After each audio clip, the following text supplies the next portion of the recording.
அன்பான இனி உறவுகளுக்கு வணக்கங்க. இங்கே சிவகாமி என்ன பண்ணுறாங்க, பின்னாடியே போகிறாங்க. இவன் ஏன் பின்னாடியே போயிட்டுருக்கிறா அப்படின்னு சொல்லிட்டு, அதாவது வெண்ணிலா பின்னாடியே போயிட்டுருக்காங்க. நம்ம கண்மணி பின்னாடி அது காலையில் பார்த்துருப்பீங்க. அதாவது கருப்பு காயினும் போகுதே, கூடவே சிகப்பு காயினும் போகுதே அப்படிங்கிற மாதிரி போயிட்டு இருக்கிறாங்க. அப்படியே வேகமாக போயிட்டுருக்காங்க. என்ன நடக்குது, ஏதோ தப்பு நடக்கும் போல இருக்கே அப்படின்னு சொல்லிட்டு, யாராவது ஒரு தப்பு பண்ணுறவங்க தடயத்தை கூட்டிக்கிட்டே போவாங்க. அது மாதிரி தான் இந்த மக்கு பிளாஸ்திரி வெண்ணிலா பண்ணுது. சைக்கிளில் போயிட்டு இருக்கிறாங்க. பார்த்தா கரெக்டாக ஒரு டேர்னிங் ஆகிற நேரத்தில் கார் வந்துடுதுங்க. கார் வந்த ஐயோ கார் வருதே அப்படிங்கிற இந்த வெண்ணிலா என்ன பண்ணுறா, அப்படியே எஸ்கேப் ஆகி உள்ளுக்குள்ளே ஓடிடுறா. அப்படியே ஒரு இடத்துல ஒளிஞ்சிடுறா. பார்த்தா அப்படியே மோத போகுது. கண்மணி அப்படின்னு சொல்லிட்டு கண்ணை மூடிக்கிறாங்க. நம்ம சிவகாமி ஓடி போய் தள்ளி விடணும்ல. ஆனால் பார்த்தீங்கன்னா ஐயோன்னு பயத்தில் இவங்களுக்கு நெஞ்சு வலி வந்துடுது. கரெக்டாக அந்த சமயம் நம்ம ஆள் வந்துடுறாருங்க. வந்து அன்பு அப்படியே தள்ளி விட்டு அப்படியே காப்பாற்றிடுறாரு. ஒரு நூலில் தப்பிச்சிடுறாங்க. அன்புக்கு பார்த்தீங்கன்னா கிராச் ஆயிடுது. இப்படி ஆயிடுச்சு அப்படின்னு வெண்ணிலா அங்கிட்டு நொந்துக்கிட்டு இருக்குது. பார்த்தா கண்மணி உனக்கு ஒன்றும் இல்லையம்மா, உனக்கு ஒன்றும் இல்லையே அப்படிங்கிறாங்க. எனக்கு என்னாச்சு அப்படிங்கிற மாதிரி பார்க்குறாங்க. மயங்கிடுறாங்க. அன்பு பார்க்குறாங்க, யார் இப்படி பண்ணா, ஏன் இப்படி பண்ணுது அப்படிங்கல. அன்பு நல்ல வேலைடா நீ வந்தடா, நல்ல வேலைடா அப்படிங்கல. அம்மா நீங்கள் எப்படிம்மா, நான் யதார்த்தமாக வந்தேன்டா ஆனால் அப்படிங்கல. அங்கிட்டு திரும்பி பார்க்குறாங்க. வெண்ணிலாவை காணா. வெண்ணிலாவை காணா அப்படிங்கிற. யாரும்மா தேடுறீங்க, ஒன்றும் இல்லைடா. நம்ம கண்மணி ஆஸ்பத்திரி தூக்கிட்டு போடா, தூக்கு அப்படிங்கிறாங்க. அப்படியே வேகமாக தூக்குறாருங்க. அள்ளி அப்படியே மயக்கத்தோட கிடக்குது. அள்ளி காருக்குள்ள தூக்கி போட்டுட்டு கிளம்புறாங்க. ஹாஸ்பிட்டலில் கொண்டு போயிடறாங்க. வெண்ணிலா அச்சே அப்படின்னு வந்துக்கிறது. இதுங்க எங்கேருந்து வந்துச்சுங்க, ஐயோ அப்படின்னு சொல்லிட்டு இருக்கீங்களா. ஆஸ்பத்திரி கொண்டு போயிடுறாங்க. கண்மணிக்கு ட்ரீட்மெண்ட்டும் போயிட்டுருக்கு. கொஞ்சம் பரவாயில்லாமல் நல்லா ஆயிடுது. ஆனால் இங்கே அன்புக்கு பார்த்தா கையில் அப்படியே ரத்தம் போயிட்டுருக்கு. நம்ம கண்மணி பார்த்துடுறாங்க. உங்கள் கையில் என்ன அப்படின்னு கேட்க, அதெல்லாம் ஒன்றும் இல்லை கண்மணி, ஒன்றை நான் காப்பாற்றிட்டேன்ல அப்படிங்கல. ஒரு மாதிரி ஆகுறாங்க. எனக்கு என்னமோ தலை சுற்றுற மாதிரி இருக்குது, ஐயோ அடிபட்டதாக இருக்கும், கொஞ்சம் பேசாமல் இரு கண்மணி அப்படின்னு அவங்க அத்தை சொல்கிறாங்க. அத்தை நீங்கள் வந்தது வரைக்கும் எனக்கு ரொம்ப சந்தோஷம் அத்தை, நீங்கள் இல்லைன்னா என்ன ஆயிருக்கும் அப்படிங்கிறாங்க. நான் என்ன பண்ணேன், அன்பு தாம்மா வந்து காப்பாற்றினா அப்படிங்கிறாங்க. அப்படியா, என் கையில் எடுத்தது அன்புவா, ஆமாம்மா அப்படின்னு சொல்கிறாங்க. அன்புக்கு பார்த்தியா இவ்வளோ பெரிய கை காயமாக இருக்குது அப்படிங்கிறாங்க. அதுக்கப்புறம் டாக்டர்கிட்ட கண்மணியை சொல்கிறாங்க, அவர் கைக்கு வந்து ட்ரீட்மெண்ட் பண்ணுங்க அப்படின்ட்டு.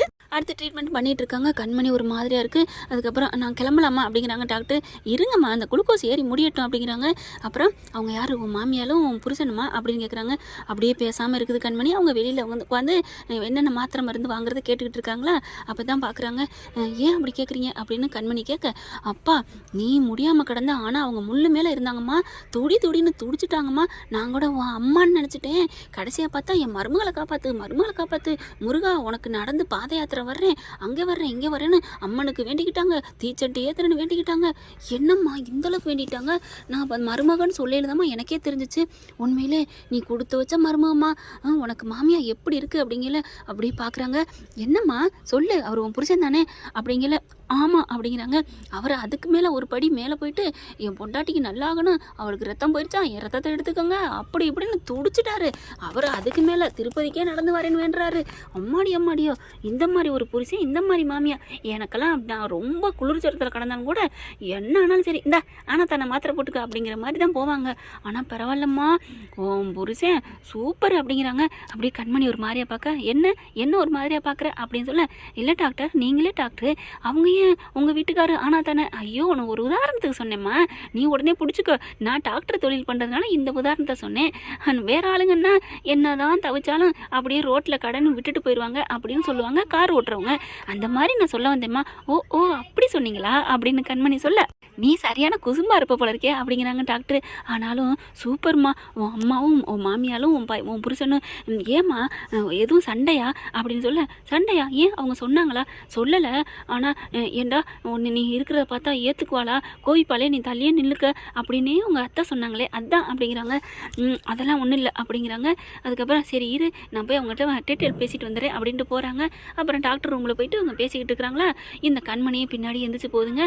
அங்கே போயிட்டு பார்த்தா, டாக்டர் என் கண்மணிக்கு ஒன்றும் இல்லையே அப்படின்னு சொல்ல, உங்கள் பொண்டாட்டிக்கு ஒன்றும் இல்லைங்க, உங்கள் பொண்டாட்டி ஆல் இஸ் பர்ஃபெக்டாக இருக்கிறாங்க அப்படிங்கிறாங்க. அவளுக்கு ஒன்றும் இல்லையே, நல்லா ஆயிடுச்சுங்க அப்படிங்கிறாங்க. ஆனால் உங்கள் கைதாங்க ஆழமாக இங்கே பாருங்கள் கிழிச்சிருக்கு அப்படிங்கிறாங்க. நல்ல வேலை அந்த பொண்ணை நீங்கள் காப்பாற்றிருக்கீங்க அப்படிங்கிறாங்க. என் மண்டையில் அடிபட்டுச்சு, அதெல்லாம் ஒன்றும் இல்லையே அப்படிங்கிறாங்க. அதெல்லாம் கட்டு போட்டிருக்கு, சரியாயிரும், நீங்கள் ஏன் பயப்படுறீங்க அப்படிங்கிறாங்க. டாக்டர் என் ஒய்ஃபுக்கு ஒன்றும் ஆகாதுங்க அப்படிங்கிறாங்க. நீங்கள் 2 பேரும் தான் மாறி மாறி கோயிலுக்கு வேண்டியிருக்கீங்களே, நாங்கள் வேண்டியிருக்கோம் இல்லைங்களே, ஆனால் என் பொண்டாட்டிக்கு எதுவும் ஆயிடக்கூடாது, என் பொண்டாட்டி தான் என் உயிர் டாக்டர் அப்படிங்கிறாங்க. எனக்கே ஆச்சரியமாக இருக்குப்பா, இந்த காலத்தில் இப்படி ஒரு குடும்பமா, பொண்டாட்டி மேலே பாசமாக இருக்கீங்க, மருமக மேலே பைத்தியமாக இருக்கிறாங்க, வேற லெவல் அப்படிங்கிறாங்க. டாக்டர் உங்களுக்கு தெரியாது, அவள் என் பொண்ணு மாதிரி, அவள் எவ்வளவு நல்லவ தெரியுமா அப்படின்னு சிவகாமி சொல்கிறாங்க. அதே மாதிரி அன்பும், ஆமாம் அவள் குழந்தை மனசு தெரியுமா, நான் தான் அவளை தப்பாக புரிஞ்சுக்கிட்டேன் அப்படிங்கிறாங்க. அதை விட நான் அவள் மனசு எனக்கு எப்போவோ எனக்கு புரிஞ்சு போச்சு. ஆனால் நான் எப்போவோ ஒரு வெண்ணிலான்னு ஒரு பொண்ணை விரும்பிவிட்டேன், அதை பிடிச்சிக்கிட்டு ஒத்த காலில் நிற்கிறா. நான் என் பொண்டாட்டி மேலே உயிராக இருக்கேன், அது இப்போ என்னை புரிஞ்ச காட்டியும் பரவாயில்ல, அவள் நல்லா இருக்கணும் டாக்டர், அவ்வளோதான், அவளுக்கு ஊசியெல்லாம் வலிக்காமல் போடணும், மாத்திரையெல்லாம் கசக்காமல் இருக்கணும், அந்த மாதிரி பண்ணுங்க அப்படிங்கிறாங்களா.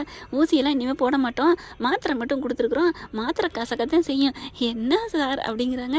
இல்லை டாக்டர், என் பொண்டாட்டி பாவம், என்னால் அவள் ரொம்ப நொந்துட்டா, ரொம்ப கஷ்டப்பட்டா, அவள் வந்து எங்கள் வீட்டுக்கு வந்து நிம்மதியாக இல்லை தெரியுமா, என் பாட்டி எங்கள் அப்பா எல்லாம் சித்திரவதை தான் பண்ணியிருக்கிறாங்க. நீங்கள் இருக்கீங்களே அதுக்கு பதில். அட ஏன் டாக்டர், நானுமே ஆரம்பத்தில் என் பொண்டாட்டியை புரிஞ்சிக்கவே இல்லை தெரியுமா, ஆனால் எங்கள் அம்மா தான் என் பொண்டாட்டியை அப்போ இருந்து இப்போ வரைக்கும் நல்லா பார்த்துட்டு இருக்குது அப்படின்னு அன்பு சொல்ல, பரவாயில்ல, அந்த பொண்ணு ரொம்ப கொடுத்து வச்சவங்க, ஆனால் அந்த பொண்ணு நல்ல பொண்ணாக தானே இருக்குது அப்படின்னு டாக்டர் சொன்னேன். அதுதான் டாக்டர், அவள் அந்த பொண்ணு கொடுத்து வச்சோன்னு சொல்கிறத விட நாங்கள் தான் கொடுத்து வச்சவங்க, அவள் மனசு பிள்ளை மனசு தெரியுமா அப்படிங்கிறாங்க.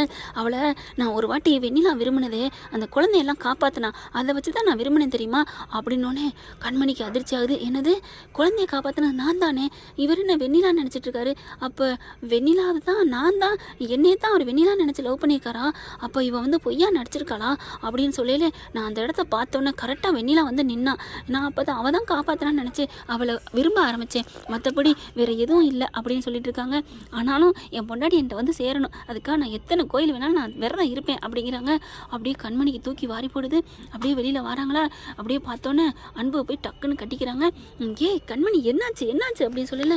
நீங்கள் விரும்பினது என்னத்தாங்க என்னத்தான் அப்படின்னு சொல்ல, என்ன சொல்கிற கண்மணி, ஆமாம் அன்னைக்கு அந்த குழந்தைகளை காப்பாற்றினது நான் தான். என்னது நீயா அப்படின்னு சொல்ல, ஆமாங்க, அப்போ வெண்ணிலா வந்து நின்னாலே, அப்போ நான் இந்த பக்கத்து வந்துட்டேன், அவள் வந்து நின்றுட்டா, அதை நீங்கள் வந்து நானும் நினச்சிட்டீங்க, அப்போ நான் விரும்பின இதயம் இதயம் தானா, அதுக்கு சொந்தக்காரி நீ தானா அப்படின்னு சொல்லி கட்டிக்கிறாங்க. அப்படியே சிவகாமிக்கு சந்தோஷம் தாங்கலை, நடக்கிறதுல ஒரு நன்மை நடந்திருக்கு அப்படின்னு சொல்லிட்டு, சரி இப்போ என்ன பண்ணலாமா, நம்ம வீட்டுக்கு போகிறோம் அப்படிங்கிறாங்க. அந்த வெண்ணிலா கண்ணில் விரலை விட்டு ஆட்டணும் அப்படிங்கிறாங்களா. வெண்ணிலா கண்ணில் என்ன விரலை விட்டு ஆட்டணும், இந்த நிலைமைக்கு காரணம் அவ தானே அப்படின்னு சொன்னேன். என்னம்மா சொல்கிறீங்க, அவன்னா என்ன, ஆமாடா நான் உங்ககிட்ட சொல்ல மறந்துட்டேன், சொன்னால் நீ கோவிப்பேன்னு அப்போதைக்கு சொல்லலை, என்னத்த சொல்கிறீங்க, அட ஆமாம்மா, உன் பின்னாடியே வெண்ணிலா ரொம்ப தூரம் ஃபாலோ பண்ணிட்டு வந்தா தெரியுமா, என்னத்த சொல்கிறீங்க, ஆமாம் அவள் தான் ஆள் வச்சு செட் பண்ணி இப்படி பண்ணியிருக்கிறா, ஐயோ அப்படின்ட்டு அன்பு பார்க்குறாரம்மா, நீங்கள் ஏமா அதை அப்போவே சொல்லலை, டேய் சொல்லியிருந்தா என் மருமகளை யாரா பார்க்குறது அப்படிங்கிறாங்க. அப்படி எதுக்குமா இவ இப்படிலாம் ஆயிட்டா, ஐயோ அப்போ கொலகாரியா அப்படிங்கிறாங்க. அதுக்கு அப்படி ஆனதுக்கு காரணமே உன் பாட்டி தாண்டா, அவங்க தான் கண்மணி உயிரோடு இருக்கிற வரைக்கும் அவள் இந்த வீட்டை விட்டு வரவும் மாட்டான், உன்னை ஏற்றுக்கவும் மாட்டான், அதனால அவளை போட்டு தள்ளினா தான் என் பேரை இந்த வீட்டுக்கு வருவான், உன்னை கட்டிக்குவான்னு சொன்னதுனால இவ பிடிச்சிக்கிட்டா உடம்பு பிடியா, அடி பாவியலா அப்படின்னு சொல்லிட்டு கண்மணி பார்க்குறாங்க. அன்பு, நான் இனிமேல் ஒரு நிமிஷம் இங்கே இருக்க மாட்டேன், வாங்க அங்கே போவோம், அவளை உண்டு இல்லைன்னு பார்ப்போம் அப்படிங்கிறாங்களா. உண்டு இல்லைன்னு பண்ணுறதா, அவளை இன்னைக்கே போய் தெறிக்க விடுறேன் அப்படின்னு வேகமாக கோமா எந்திரிக்க கையை பிடிச்சி சிவாமி இழுக்கிறாங்க. இங்கே பாரு அன்பு, உடனேலாம் உன் குணத்தை காமிக்காத, அவளை மெல்ல மெல்ல அவளோட எண்ணம் திட்டம் என்னன்னு தெரிஞ்சு போச்சு, அதுக்கு தகுந்த மாதிரியே போய் பார்க்கணுப்பா அப்படிங்கிறாங்க. அப்படிங்களா அப்படின்னு சொல்லல, ஆடா ஆமாம் அப்படின்னு சொல்லிட்டு 3 பேரும் கிளம்பி வீட்டுக்கு வராங்க. வீட்டுக்கு வந்தால் இந்த பிள்ளை வெண்ணிலா அப்படியே நொந்து போய் வருதுங்க. அதுக்குள்ளே இவங்க 3 பேரும் முன்னாடியே வந்து உட்காந்துருக்குறாங்க. வெண்ணிலா என்ன பண்ணுதுச்சே அப்படின்னு சொல்லிட்டு பாட்டின்னு சொல்ல, இவங்க இருக்கிறத கவனிக்கவே இல்லை, இந்த பக்கத்து போகுது. பாட்டி எல்லாமே ஃபெயிலாக போச்சு பாட்டி அப்படிங்கிறாங்க. என்ன சொல்கிற, எல்லாம் போச்சு, ஆனாலும் போனால் நான் விட மாட்டேனே, அடுத்த அட்டம்ப்டில் நான் தூக்கிடுவேன் அவளை அப்படின்னு சொல்ல, எங்கே தூக்குவ எப்படி தூக்குவ அப்படின்னு கண்மணி கேட்க, திரும்பி பார்க்குறாங்க. கண்மணி வெண்ணிலாவுக்கு அப்படியே அள்ளு விடுது. கண்மணி வந்துட்டியா, எப்போ வந்த அப்படின்னு சொல்ல, ஓ நீ அடித்த காரு, அந்த கார்லேருந்து நான் மோதி இந்த உலகத்தை விட்டே போயிருப்பேன், அப்படி போகாமல் இங்கே வந்து நிற்கிறேனேன்னு உனக்கு பயமாக இருக்கா ஏன் வெண்ணிலா அப்படின்னு சொல்ல, என்ன கண்மணி என்னென்னமோ சொல்கிற அப்படிங்கல. அங்கே கரெக்டாக அவங்க சித்தப்பா வந்துடுறாரு. அன்போட சித்தப்பா வந்து அவர் நல்ல மனுஷன், அவங்க தம்பியும் வந்துடுறாங்க. எல்லாரும் வந்து அப்படி சின்ன பிள்ளைங்களும் வர்றாங்க. சித்தி அத்தை உங்களுக்கு என்னாச்சு, என்ன தலையில் கட்டு போட்டிருக்கீங்க அப்படின்னு சொல்லி படபடப்பா துடிப்பா கேட்க, அது ஒன்றும் இல்லைப்பா, வழியில் ஒரு எரும மாடு வந்து மோதிருச்சு. இல்லை எரும மாடு கூட கொஞ்சம் இறக்க குணம் இருக்கும், இது அதையும் விட கொடூரமான மிருகம், அது வந்து என்னை மோதிருச்சு, அதை நான் தூக்கி போட்டு வந்திருக்கேன். ஐயோ அதை சும்மா விட்டீங்க, மிதிக்க வேணாம் அப்படின்னு சொல்ல, மிதிக்கத்தான் வந்திருக்கேன், மிதிக்க சாதாரண மிதி இல்லை, தூக்கி போட்டு டங்கு வரகிற அளவுக்கு மிதிக்கத்தான் போகிறேன், நீங்கள்லாம் கவலைப்படாதீங்க அப்படிங்கிறாங்க. அதுக்கப்புறம் சித்தி நீங்கள் போய் ரெஸ்ட் எடுங்க சித்தி அப்படிங்கிறாங்க. அப்படியே வெண்ணிலா பார்க்குறாங்க, சே இப்படி வந்து நின்றுட்டாலே அப்படின்ட்டு. எல்லாம் நடக்கிறதெல்லாம் நன்மைக்குன்னு சொல்லுவாங்க. அதனால அத்தை நான் இனிமேல் அன்பை விட்டு ஒரு நிமிஷம் போக மாட்டேன் அத்தை அப்படிங்கிற கிட்டக்க வராங்க. ஏய் கண்மணி, என்ன அவர் என்னத்தான் விரும்புகிறாரு, நீ எதுக்கு இங்கே வந்த, என்னமோ சொல்லிட்டு போனேன், சவடால் பேசிட்டு அவர் என்னை விரும்பலை, ஒன்றைத்தான் விரும்புகிறாரு, இனிமேல் இங்கே வரமாட்டேன்ட்டு போனேன், இப்போ எதுக்கு வந்த? அது ஏன் வாயி ஏன் பேச்சு, நான் எப்படி வேணாலும் பேசுவேன், உனக்கு வந்து நான் சொல்லணும் அவசியம் இல்லடி அப்படின்னு சொல்லிட்டு, எப்பார் என்ன பண்ணுவேன்னு எனக்கு தெரியும், நீ வாயை மூடிட்டு போடி அப்படின்னு சொல்லிட்டு உள்ளார போகிறாங்க. நீ ரெஸ்ட் எடுமா அப்படின்னு அத்தைக்காரி என்ன பண்ணுறாங்க, மருமகளை ரூமில் விட்டுட்டு போயிடுறாங்க. அன்பும் வராங்க. அன்பை பார்த்தோன்னு அப்படியே ஓடி வந்து கட்டிக்கிறாங்க. நம்ம கண்மணி என்னை மன்னிச்சிருங்க அன்பு, என்னை மன்னிச்சிருங்க அப்படிங்கிறாங்க. நீ தான் கண்மணி என்னை மன்னிக்கணும் அப்படிங்கிறாங்க. அதெல்லாம் இல்லை, நம்ம இனிமேல் 2 பேரும் ஒன்று சேர்ந்து அந்த வெண்ணிலா அந்த வீட்டை விட்டு ஓட விரட்டணும், அதான் நம்மளோட முதக்கட்ட வேலை அப்படிங்கிறாங்க. அதுக்கப்புறம் அப்படியே பார்க்குறாங்களா, கையை பார்த்துட்டு அப்படியே என்னாச்சு அன்பு, ஏன் இப்படி கையெல்லாம் இவ்வளோ வீங்கிருக்கு அப்படிங்கிறாங்க. அட விடுமா அப்படிங்கிறாங்க. மருந்து போட்டிங்களா அப்படின்னு கேட்டுட்டு, அத்தை அத்தை அப்படிங்கிறாங்க. மருந்து கொடுங்க அத்தை அப்படின்னு சொல்லல, அங்கே தான்மா வச்சுருக்கேன் எடுத்து போட்டுக்கோ அப்படிங்கிறாங்க.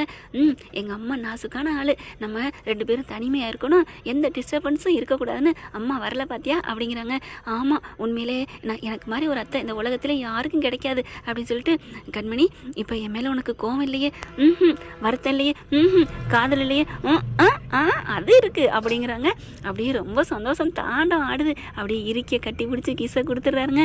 என்ன ஃப்ரெண்ட் இப்படி போனால் சூப்பராக தானே இருக்கும், பார்க்கலாம் என்ன நடக்க போகுதுன்னு. இந்த பதிவு உங்களுக்கு பிடிச்சிருந்துச்சுன்னா உங்கள் பொண்ணான கையில் ஒரு லைக்கை போட்டு சப்ஸ்கிரைப் பண்ணிடுங்க. Thank you friends.